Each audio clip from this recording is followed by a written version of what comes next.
Hey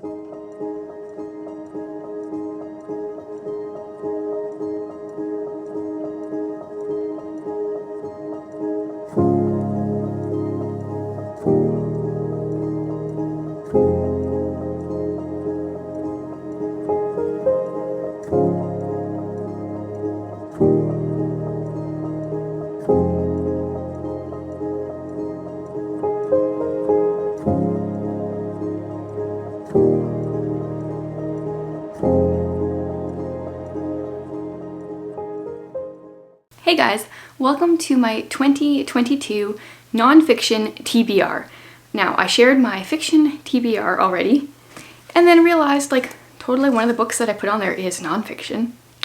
I put on the first book in this series, and realized afterwards, this is totally non-fiction, not fiction. So I'm going to share a bunch of other ones, but I guess I'll migrate one from that list over to this list.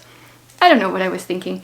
This series is about a vet in England or the United Kingdom somewhere, and his time as a vet. Like, I think maybe because I was thinking it's going to be like stories of the time, I was thinking fiction. Total like brain fart moment.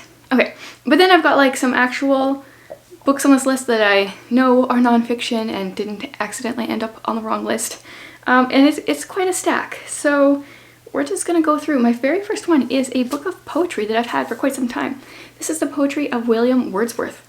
Quite a while ago, I bought a few in this collection, you know, they're like 3 for $10 or whatever they are. And I haven't read this one yet, and I don't really know anything about William Wordsworth's poetry. Some of his lines look a little bit longer than I often prefer. I generally like short lines and poetry about nature. But I do think that he does write quite a bit about nature, so I have high expectations for this. I'm really hoping to like it. Then is a book that I just shared in my recent book haul. This is Shirley Jackson's Life Among the Savages, and I did a tiny little bit of research by looking on the inside cover and realized it's a little bit of a biography. I think this book goes kind of like along with her raising demons, and I think it's like a humorous take on parenting, I think. I really don't know. I just know that I want to read all the Shirley Jackson, but I believe this one is a nonfiction. So we will see what this is. I don't even know. Okay, and then I think the rest of these are actually Christian nonfiction. I went along my shelves and just picked up all the nonfiction that I hadn't read. So I have Keep Showing Up by Karen Eman. I've enjoyed Listen, Love, Repeat by her, and I think a different one. And I thought this one was going to be a friendship book when I bought it, but apparently it's a marriage book, and so I would like to read this one this year. It says, How to Stay Crazy in Love When Your Love Drives You Crazy. And I don't feel like I'm at the, like, your love drives you crazy part, but I think it's always good to be, like, working on your marriage. Another book I've had for a while here is Jesus is Greater Than Religion by Jefferson Bethke. I read his wife's book that came out this last year. Totally blanking on the name, and it was really good. This subtitle is Why He Is So Much Better Than Trying Harder, Doing More, and Being Good Enough. My only concern about this book is that I don't know if he's a writer first, or because he's also a spoken word poet, and I'm not sure which one is stronger. When I read Jackie Hill Perry's book, Gay Girl, Good God, I found the like spoken word, just like the cadence that she wrote and spoke in, hard to read or listen to. I still really liked the book, but I found that part hard, so I'm hoping I don't struggle with this book for that reason. This book I got on my very first Little Free Library tour that I did a year and a half ago. This is What's So Amazing About Grace by Philip Yancey. I remember my parents having this on their shelves, and that was years ago, and I've never read it myself. It says, There's nothing we can do to make God love us more. There's nothing we can do to make God love us less. So it's all about what's so amazing about grace. So I thought I would try that one. I've owned some of these for quite some time. The next one here is Love Where You Live, How to Live Sent in a Place You Call Home. Yes, I am really looking forward to this. I think this is a good season to read this book. I might have to read it at the beginning of the year. I definitely struggle with loving where I live, especially when it's like January, February, and it's dark and cold and winter feels like it's lasting forever. So I think this one will be a good one. And living sent, because I've dreamt of being a missionary before, but you know, have realized in the last few years that you can live missionally wherever you are. You don't have to be a missionary. So it's something I struggle with, and I think this one would be a good book for me. Next up is Cinder Girl. This is a memoir about a girl who was raised in an abusive home and then went into foster care, and then now somewhere along the way became a Christian, I think, and now helps girls in her situation that she was in when she was younger. So I think that would be a good one. It says, my journey out of the ashes to a life of hope. Yeah, I think this one will be emotional but really good at the same time. Then I have another book that was just in my last book haul. I got this one from a subscriber, Emily. It's by Grace Valentine. It is called I Am Enough, Embracing the Truth About Who You Are. And I think it's written by a woman who once upon a time like struggled with she's felt the pressure of trying to survive in a toxic culture, let alone thrive. But she's had enough. With an engaging combination of honesty and humor, Grace uses her story to confront the lies the world tells us every day. Lies such as, you are beautiful because a guy told you so. Love must be earned. You should forget your past. You will never be enough, and more. And this, Grace reminds us we are created by someone better for something better.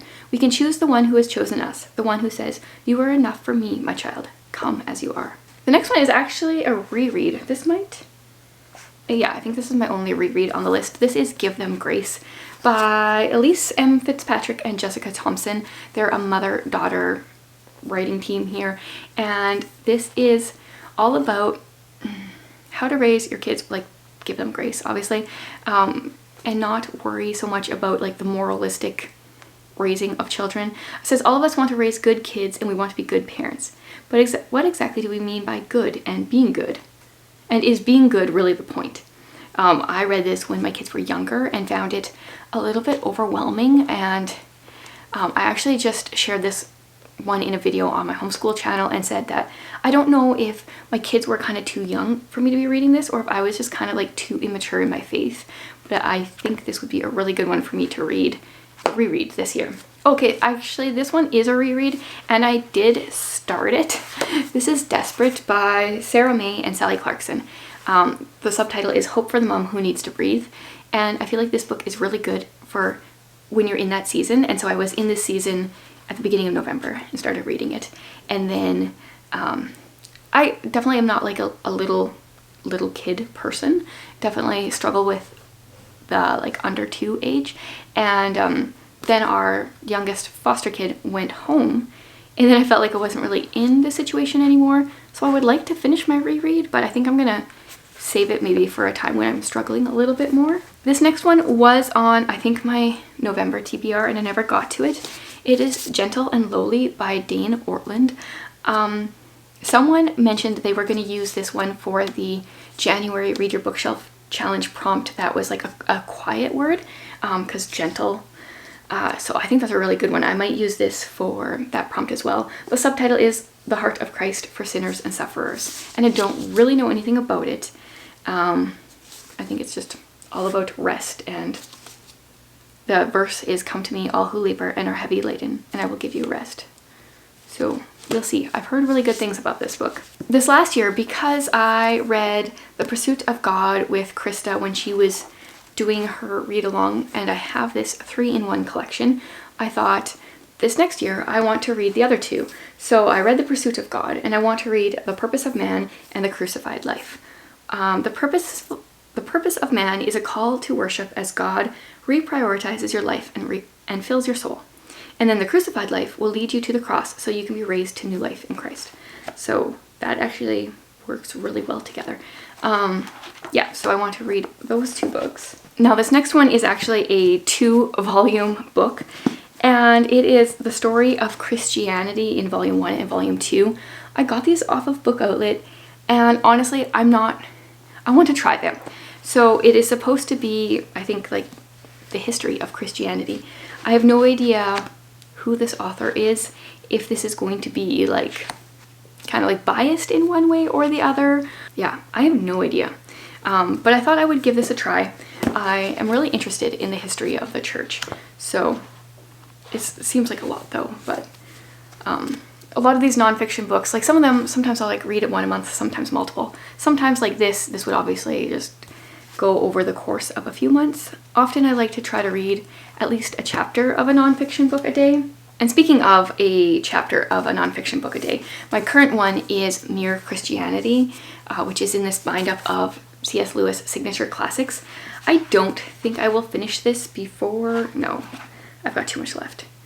I have this much left, and I've read this much. So I want to finish this in 2022. But then I also would like to continue on with some of his other classics. So the Screwtape Letters is fiction, and I've read that one a couple of times. And I think The Great Divorce is a fiction story.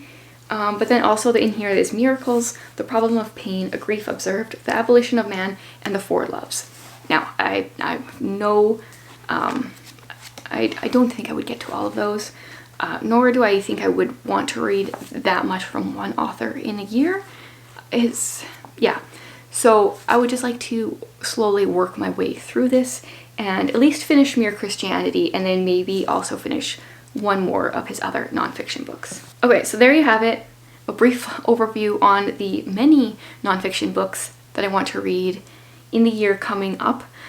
So what I did, so on the top of my TBR cart over there, the top is the books that I want to read this winter. That's like my seasonal TBR.